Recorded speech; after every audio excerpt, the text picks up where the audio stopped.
Hey guys, this is Tom from Numbers Game Lifestyle, and today we're going to be talking about how to deal with droughts in your whole pickup journey. Okay? Because a lot of guys, pickup's kind of a random thing. You'll go through periods of time where it seems like every girl you talk to is sexually available and attracted to you, and things go really well. And then you'll go through droughts where not a lot of shots are landing, and it seems like every girl that you talk to is not sexually available and not interested in you. So how do you go about, dealing with all the droughts that are inevitably going to happen during your, get laid journey, your sexual abundance journey? And there's a couple things to keep in mind. Plenty of research available that shows that only 1 in 5 women are sexually available at any given time. Young women 18 to, I think, 29, only 1 in 5 is actually single and ready to mingle, single and looking for a man. Okay, so keep these numbers in mind the next time you're out getting strings of rejection. Understand that only 1 in 5 are actually interested in what you're selling. So remind yourself that over and over again. Like, remember that only 1 in 5 are available. Now, what happens? You've approached a bunch of women and you're still not getting anything. You're still not getting any dates or anything like that. And I would say the good cutoff is at the very least 30 women. If you've approached 30 women and you still haven't got a date, that generally means, like roughly speaking, that you've approached 6 women that were sexually available and none of them were interested in seeing you again. None of them were interested in dating you. Now, you might think like, oh, that's not too bad. I can keep on going. And if you can keep on going, go for it. Go to 50 women. Try 50 women, and if there's still no dates, at some point, you have to stop and reflect and realize that something's off here. I mean, I've approached like most likely 10 women that were sexually available, single and ready to mingle, but all 10 said no, said they were not interested. Now, there's a couple of things that could be the problem. Could be that you're just not attractive enough for the demographic that you're after. In which case, you have some improvements to make. You have to make yourself look more attractive. You have to improve the product. There's no getting around this. There's no like, well, if I just play the numbers game more, I won't have to improve my looks. No, the market is spoken, and the market says you need to improve. Otherwise, you're going to go 100 approaches, no dates. Okay, because that could be one problem. It could be your looks aren't up to par, in which case you have improvements to make. Losing weight, building muscle, fixing your hair, fixing your facial hair, fixing any kind of glaring weaknesses in your overall appearance, fixing your clothes, your fashion sense. Those could all be addressed. On the off chance, it could be that the way that you're approaching these women is off. Maybe the way you talk to them is, not very high, not very low probability. Maybe you're one of these guys that says like, hey, what's your number? Hey, I find you attractive. What's your number? All this kind of like lame approaches. And you'd be surprised at how often guys shoot their shot and that's the one that they go with. That's the shot that they take. Yeah, no wonder you're 0 in 100, 0 in, however many approaches that you make, okay? Sometimes it's the words that you say and the way that you're coming across that's just a little off. Some people aren't the best socially. But if you're able to, have a bit of small talk with people and they're having small talk with you. You're getting them to talk, but they're still not biting after like a ton of approaches, then yes, it's probably a looks problem. But yes, again, you have to keep these numbers in mind. If you're getting rejected, let's say like 7 times in a row, you're like, oh man, like I got rejected 7 times in a row. Not that big of a deal when you consider that only 1 in 5 are actually looking for what you're selling. Okay, so keep these numbers in mind. Don't take it personally. Just realize that you're getting rejected the majority of times simply because they're not in the market for what you're selling. This is why it's very critical to have, versatility.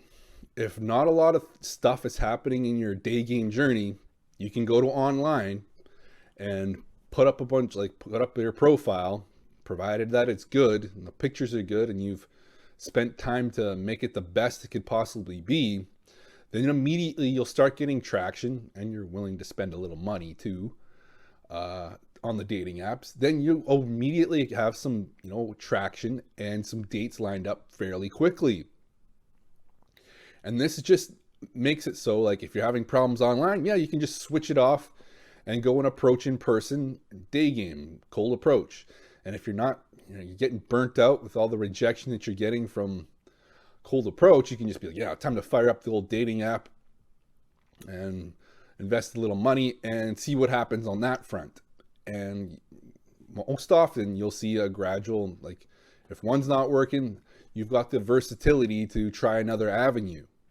But yes, this is how it goes, right? Like, you just got to keep putting in the work, keep shooting your shots, and eventually they land. But I do not expect guys to go through strings of rejection. Personally, I would never, if I got rejected 30 times in a row, I wouldn't just keep going, oh, like, that's the numbers game, I just got to keep hammering away at it, just got to keep doing the same thing that I've been doing. No, you have to change something, right? Something has to give. You've got to improve, like, your overall appearance. Now, what I advise guys to do is to look at the women that you find attractive and look at the men that they are with. You'll start to see patterns arise. You'll start to see the guys all like have beards, or the guys all have like backwards hats, or the guys all like dress this way. And you'll quickly realize, be able to tease out, what these girls are attracted to, that you're after. What do the guys look like? Now you have to ask yourself, can you get to these guys' level? Can you make yourself look like that guy, like those guys? Can you make yourself look that attractive? And it may take some work on your front and be like, man, like, I'm not as tall as some of these guys, so I'll probably have to get bigger and like stronger than them. You have to look at what they have, and if you compare to them, and take a large sample size. Don't just look at 1 or 2 hot chicks and see that the guys are with. No, take a look at as many hot chicks as possible that are with men, and try to tease out, like, are you in their league? Are you like, can you hang with those guys? And if you can, then yes, then it's just a matter of playing the numbers game and basic small talk and asking them out. But if not, then you have some improvements to make, and you've got some work to do to get on their level. And yes, you'll be surprised. Sometimes, like, hot women will be with, fairly average looking guys. And it's rare, but it does happen. So it's best just to improve as much as you can. Make the most of everything you have available, because that's the thing. The women that you're most likely attracted to, they have invested a shit ton in making themselves look attractive. So the very least that you could do is like a fraction of the amount that they have, to look good, to look attractive. And yeah, that's the name of the game. If you're after women that are, not very attractive, haven't put very much effort into their looks, then yes, it probably won't take you much effort to look attractive enough to pass their looks threshold. Look at the men that they are with and be in their league. Get yourself to that league. Then you know, like, you can compete in this market, you can compete in that demographic. Otherwise, it's just going to be like, yeah, I could just tell you to, like, oh yeah, just approach 1,000 women, just approach 100 women. But how can you honestly build any kind of sexual abundance if you have to approach 100 women in order to get dates, or in order to get laid, or even to get laid? I mean, man, that's a whole lot of time and energy investment that's just wasted, when you could drastically improve that if you just looked a little better, improve the product enough to be viable for the market. But yes, this is how you deal with droughts. You have to keep these statistics in mind, that the vast majority of times you're not going to be rejected on, your fault. It's just the market is not interested, is not looking for what you're selling at this point. Only 1 in 5 of these women is actually interested in meeting men. So keep these numbers in mind the next time you're dealing with, 10 rejections in a row. Maybe I just ran into a bunch of unsexually available women. That could be the case. It's a random world out there. When you're approaching random women without them giving you any signals, you don't know what you're going to get. Anyways, guys, that's the video. If you need help doing this, improving your cold approach and day game success, so you do not have to approach hundreds, thousands of women in order to get laid, I help guys do that. I improve guys' looks. I improve their entire dating process to make it way more efficient, and you don't have to struggle with the trial and error of going through thousands of approaches with no results. Anyways, guys, that's the video. Thanks for watching.